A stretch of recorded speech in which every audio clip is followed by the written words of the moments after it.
Hello, everybody. How are you all doing today? Good. Hi, Mr. Pierre. It's good to see you. I know I talked to you on the phone the other day. Nice to meet you. And you must be Miss Marie. Yes. It's nice to meet you. And who are you, little one? Elijah. And how old are you, Elijah? 7. Okay. It's nice to meet you, Elijah. And what's your name? Mia. Hi, Mia. How are you? Good. You're doing good. And how old are you? I'm 8. It's nice to meet you, Mia. And what about you? Brittany. Oh, hi, Brittany. That's a beautiful name. Thank you. How old are you? 9. It's nice to meet you, Brittany. And what's your name, sir? Devin. It's nice to meet you, Devin. Nice. So you're the brother Yes. I'm taking. Okay, well, everybody, my name is Misha, and I'm going to be your counselor today. So I spoke extensively on the phone with Pierre about some things that you all wanted to discuss, and I just wanted to, first of all, introduce myself and go ahead and give you all informed consent, let you know that this session is confidential, which means pretty much this is a safe place for you all to discuss whatever you all need to discuss. There's just a few stipulations to that, and that is if you disclose to me that you want to hurt yourself or hurt someone else, if someone is hurting you, or if it's like elder abuse or something like that going on. So pretty much if anyone is really in danger, then I have to disclose that. Okay? Yes, ma'am. Alrighty. So before we get started, I know that some information can be sensitive and we're working with kids. You don't want to really talk about, private information that goes on with adults. So children, I have a fun exercise for you. Would you all like to do a fun exercise today? Yes, ma'am. Okay, so I need for you all to put on your thinking caps. Could you do that? Put on your thinking caps. Okay, so close your eyes. And I want you to think of the best moment you've had with your mom and dad and your uncle. And I also want you to think of the worst moment you've had with your mom and dad and your uncle. Okay, has everyone got those thoughts in their mind? Okay, so what we're going to do is we're going to have you all step out with your uncle here for just a few minutes. And we're going to have you draw pictures of both of those moments. Does everyone understand? Yes. So Elijah, can you tell me what you're going to do for this assignment? I'm going to draw a picture Of what? of the best time and the worst time. All right. So let's go ahead and get done. Come on. I'll lead you out this way. Come on, guys.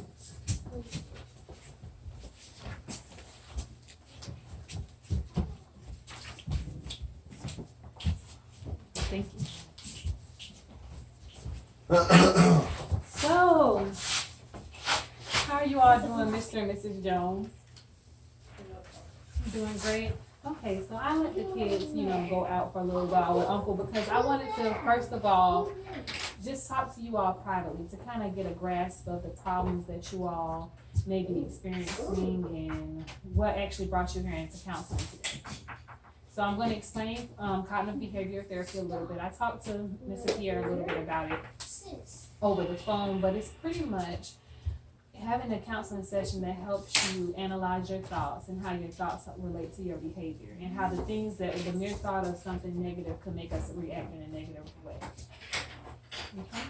So how about we start with you today, Miss Marie? Okay. Could you tell me a little bit about what brings you here today? Well, Pierre told me we were coming here today. I didn't really know that we were going to go into all of our issues, so I don't know. I'm a little reluctant to speak about some of the things. But, I guess our home life is okay. It's stressful. We both have stressful jobs, and then we have the kids to take care of, and the bills, and just school, and just everything. It's just a lot of pressure. Okay, and how does that pressure make you feel? I know you say you're a little reluctant, and it's no pressure. You go at your own pace here in therapy. So whatever you feel comfortable disclosing to me, then that's what you disclose. We're just trying to get you help. This is our first session. So it'll take some time, and if you all decide to come back, we can dig deeper and deeper each time. Okay? Okay. Would you like to talk about anything else? Well, I don't know. I just feel some days it's just a lot to deal with. Everything is just a lot to deal with for me. Um, it just seems that there's no good days anymore. When we first got married, we did have some good days. Now every day is just a whole lot of arguing and fussing and just nothing is good enough ever. Okay, so what do you think the arguing and fussing comes from? Could you tell me a little bit about that or how that goes? Well, a typical day, I try to get up and start fixing breakfast for Pierre and the kids and Devin. And once the kids get up, I don't know if they're making too much noise or what, but Pierre gets a little agitated at them. And when I hear him fussing at them and I try to intervene and he fusses at me, and it just explodes from there until just some days that I can't take it. I just go lock myself up in a room. Okay, and when you lock yourself up in the room, like how does that make you feel? What type of thoughts are going through your head then? Well, I feel like I finally get a moment of peace. I don't have anybody yelling at me. Gotcha. I just feel that Pierre's just never happy with anything that I do. Because you don't do anything. Okay, well, what we're gonna do? Are you done talking, Miss Marie? Well, I just want to respond. I do a lot. He just doesn't. He's never happy. Nothing. Well, Pierre, what we want to do is we want to give each other respect. So everybody's going to get the opportunity to speak in this counseling session. So we want to make sure that everyone has a fair chance to talk and just express their feelings because this is a safe environment. We're trying to see where the Well, problem she doesn't give me a lies. chance to talk when I'm trying to talk to the kids. Okay, well, He yells at the kids. He doesn't talk to them. She doesn't let me talk to them. She always has something to say. He yells at them and he beats them. And she starts cutting me off like she's doing right now. so it looks like to me that there's a huge breakdown in communication for you all. But if we take our time and we slow down, things down a little bit, and we refocus and actually get down to the root of the problem, then we can try to help you all with these communication issues. Okay? So, Pierre, would you like to tell me about how a day goes for you in the home and what problems you think brought you here today?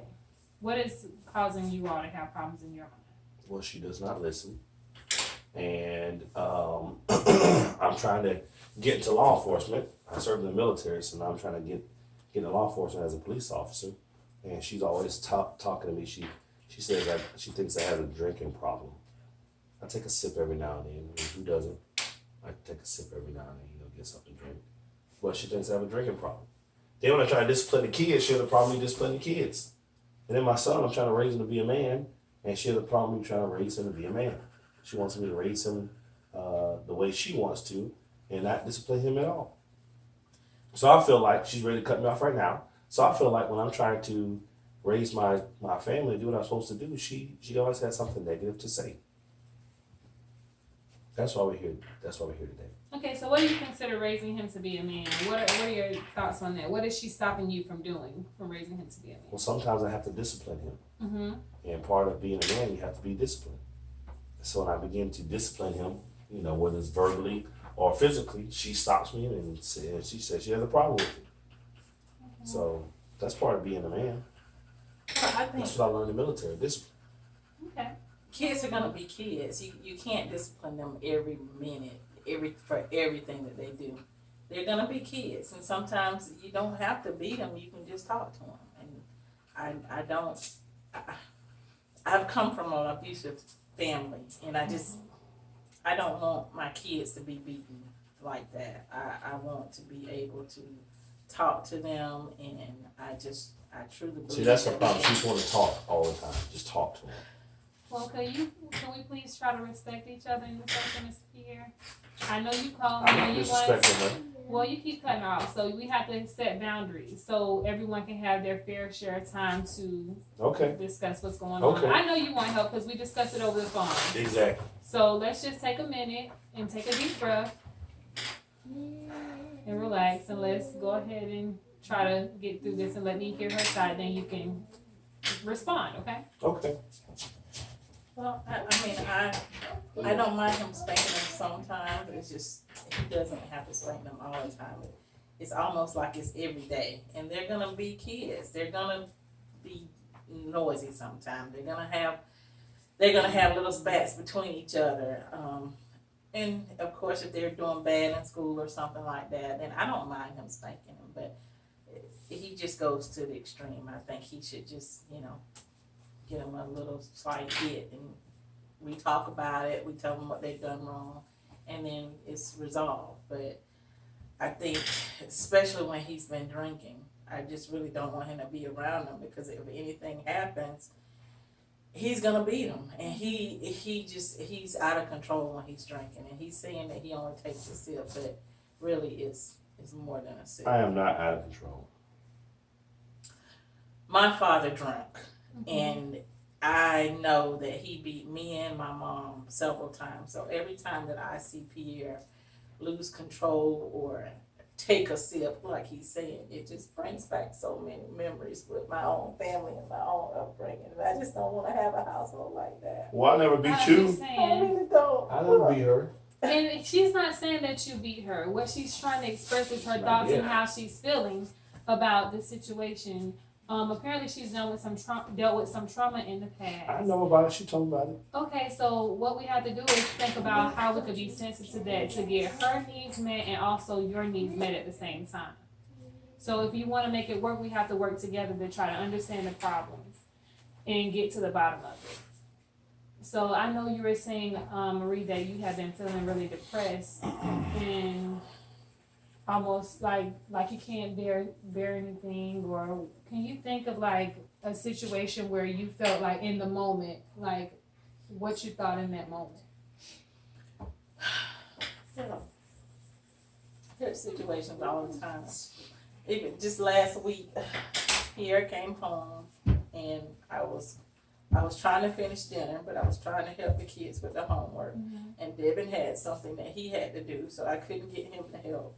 And when Pierre came home, and I don't know if he had been drinking or what, but he came in the house and he saw that dinner wasn't finished, and he started yelling at me about that. And it just escalated from there. He complained about the house not being clean. He complained about the kids not being ready for bed, but we were trying to do the homework before I got them ready for bed, and it's just, then he didn't like what I was cooking. It just kept going on and on. And when he looked at the mail, we had a few bills there, and I had forgot to pay one of them, so it was past due, and he just lit into me. And no, he doesn't beat me, but he just makes me feel so belittled, and like I cannot do anything right for him. So I feel like I have no one to talk to, no one to turn to. And when we first got married, he used to be my best friend, and I feel like I've lost my best friend because he doesn't treat me the same way. I totally understand where you're coming from, and I can empathize with you. Do you have a response to that, Mr. Pierre? I think she's being a little overdramatic. Do you think that can be insensitive to how she's feeling? No. Okay. Well, why would you say she's being overdramatic? Because she just acts like I come home and I'm just yelling and fussing, and that's not the case. I told her. She was cooking chicken, and I get tired of eating chicken every night. So, she cooks chicken every night. I don't want to eat chicken every night. Okay. And I come home and the house is a mess and the kids aren't ready. Yeah, that's upsetting. So I'm trying to get ready to be a police officer, and I don't think she understands the seriousness of this. Okay. It's a lot of stress on me. So I say it seems to me that it's just a huge breakdown in your communication, and it's been happening over a period of time. Now it's not gonna happen in this first session because we have to identify all the problems, but what we can do is go ahead and list the problems that are of high importance, what you all think is most important, and then we'll work through those over a period of time. Okay. But I know Pierre mentioned to me about Elijah's behavior in school. What is going on with that? Well, I think Elijah just might be acting out because just some things around the house. Okay. If we're arguing in front of them or something, I don't know. I think he's just acting out, and I actually think he'll recover and he'll get back on track. Okay. Do you have the same thoughts towards that? Yeah, I think he's just that's why I have to discipline him, because I feel like he's just acting up as a child, and he acts up in class. So I think it's just part of him being a boy, and that's why I have to discipline him to groom him into becoming a young man. Okay.